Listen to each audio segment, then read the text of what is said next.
기술과 에너지가 만나는 바로 그 지점에서 정말 놀라운 반전이 일어나고 있습니다.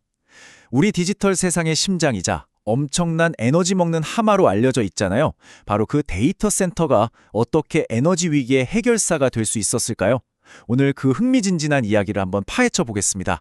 자, 한번 상상해 보세요. 우리가 매일 사용하는 디지털 라이프를 지탱하느라 전기를 가장 많이 쓰는 곳이 역설적이게도 에너지 위기를 해결할 열쇠를 쥐고 있다면 어떨까요?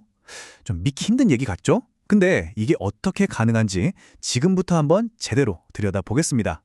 자, 첫 번째 주제는 바로 AI 에너지 역설입니다. 이 폭발적인 AI 수요 증가가 과연 어떤 문제를 낳고 있는지부터 한번 보죠. 네, AI 혁명, 이제 우리 삶의 일부가 됐죠. 일하는 방식부터 사는 방식까지 모든 걸 바꾸고 있는데요. 하지만 이 모든 놀라운 기술에는 당연히 대가가 따릅니다. 특히 AI 연산은 예측도 힘들고 폭발적인 전력 수요를 일으키거든요. 바로 잠들지 않는 거대한 디지털 공장, 데이터 센터가 24시간 내내 이 수요를 감당하면서 엄청난 양의 전기를 쓰고 있는 겁니다. 그럼 두 번째, 이렇게 끝없는 에너지 수요가 결국 어떤 상황을 만들었을까요? 바로 기존의 전력 인프라를 한계까지 밀어붙이고 있다는 겁니다. 특히 우리나라 수도권의 집중 현상이 이 문제를 훨씬 더 심각하게 만들고 있습니다. 여기서 진짜 흥미로운 점은요.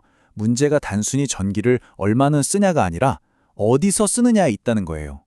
지금 보시는 것처럼 데이터 센터들이 특정 지역에 막 몰리면서 그 지역의 전력망에 엄청난 부담을 주는 에너지 병목 현상을 만들어내는 거죠. 우리나라 수도권이 바로 그 대표적인 예입니다. 진짜 놀랍게도요. 국내 데이터 센터의 60%가 바로 이곳에다 몰려 있습니다. 이건 지역 전력 공급의 거대한 병목 현상을 만들어서 말 그대로 전력망이 버티기 힘든 상황까지 가고 있다는 뜻입니다. 자, 그럼 이 거대한 문제를 어떻게 해결할 수 있을까요? 여기에 바로 판도를 바꿀 기술이 등장합니다. 세 번째 주제, 스마트 배터리 솔루션입니다. 그 주인공은 바로 에너지 저장 시스템, 우리가 흔히 ESS라고 부르는 겁니다. 그냥 거대하고 아주 똑똑한 배터리라고 생각하시면 쉬워요. 전기를 미리 저장해뒀다가 가장 필요할 때, 가장 비쌀 때 딱 맞춰서 공급해서 효율을 극대화하는 거죠. 예전에 데이터 센터에 있던 건 UPS라고 해서 그냥 정전 같은 비상 상황에 대비하는 단순한 예비 배터리였어요. 하지만 지금의 스마트 ESS는 차원이 다릅니다. 가만히 앉아서 정전을 기다리는 게 아니고요. 비용을 아끼고 전력망의 부담을 덜어주기 위해 실시간으로 에너지 흐름을 관리하는 아주 능동적이고 지능적인 시스템인 거죠. 수동적인 존재에서 능동적인 해결사로의 완전한 변신입니다. 그럼 이게 단순히 비용만 아껴주는 걸까요? 아니에요. 네 번째, 비용 절감 그 이상의 가치입니다.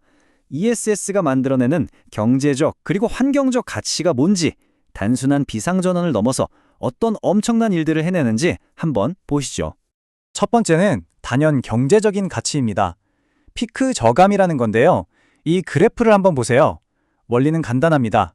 전기요금이 싸고 전력 사용이 적은 밤에 ESS를 충전해요. 그리고 모두가 전기를 많이 써서 요금이 가장 비싼 낮 시간대에 저장해준 전기를 꺼내 쓰는 거죠. 정말 간단하죠? 쌀 때 사서 비쌀 때 쓰는 겁니다. 이것만으로도 데이터 센터의 전기요금을 어마어마하게 줄일 수 있어요. 다음은 환경적인 가치입니다. 태양광이나 풍력 같은 재생에너지는 참 좋은데 날씨에 따라서 발전량이 들쭉날쭉하다는 치명적인 단점이 있잖아요. 바로 여기서 ESS가 완충제 역할을 해주는 겁니다. 남는 에너지를 저장했다가 부족할 때 공급해서 마치 댐처럼 부드럽고 안정적인 전력 흐름을 만들어내는 거예요. 덕분에 100% 재생에너지만 쓰겠다는 아리백을 목표로 하는 기업들에게 재생에너지는 이제 꿈이 아니라 현실적인 선택지가 되는 거죠. 다섯 번째, 이제 진짜 미래 같은 이야기로 넘어가 볼게요. 프로슈머의 미래입니다. 이 기술은 단순히 돈을 아끼는 걸 넘어서요. 에너지 생태계에서 데이터 센터의 역할을 아예 근본적으로 바꾸고 있습니다. 데이터 센터가 이제는 가상발전소, 즉 VPP로 진화하고 있습니다. 무슨 뜻이냐면 단순히 전기를 소비만 하던 곳에서 벗어나서 이제는 거대한 ESS 용량을 활용해 전력망 전체를 적극적으로 돕는다는 거예요. 마치 디지털 댐처럼 에너지를 저장했다 방출하면서 전체 전력망을 안정적으로 유지하는 아주 중요한 역할을 하게 되는 겁니다. 이걸 한마디로 정리하면 바로 이겁니다. 데이터 센터가 단순한 에너지 소비자, 컨슈머에서 에너지를 생산, 프로듀서까지 하는 프로슈머로 변모하고 있다는 거죠. 이건 정말 완전한 패러다임의 전환입니다. 심지어 이걸로 돈까지 벌 수 있습니다. 메가와트 시장이라는 건데요. 어떻게 하냐고요? 아주 간단해요. 자, 1단계. 전력망에 과부하가 걸릴 것 같으면 전력거래소가 전기 좀 아껴주세요 하고 신호를 보냅니다. 2단계. 그럼 데이터 센터는 전력망에서 받는 전기를 끊고 저장해둔 ESS 전력으로 운용을 전환하는 거죠. 그리고 마지막 3단계.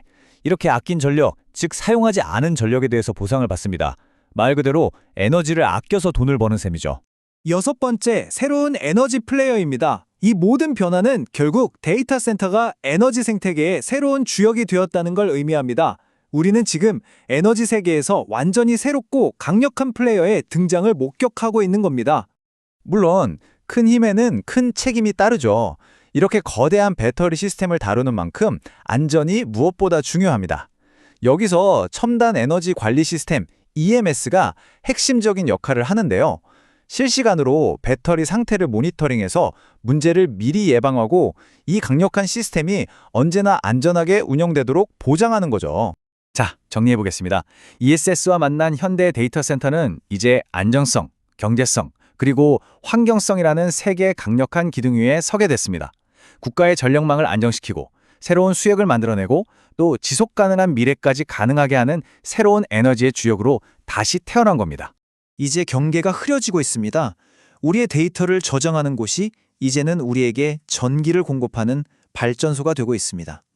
이것은 우리에게 마지막으로 아주 큰 질문을 던집니다. 우리는 이 새로운 디지털 에너지 그리드를 맞이할 준비가 과연 되었을까요? 기술은 이미 우리 곁에 와 있고 모든 것을 바꾸기 시작했습니다.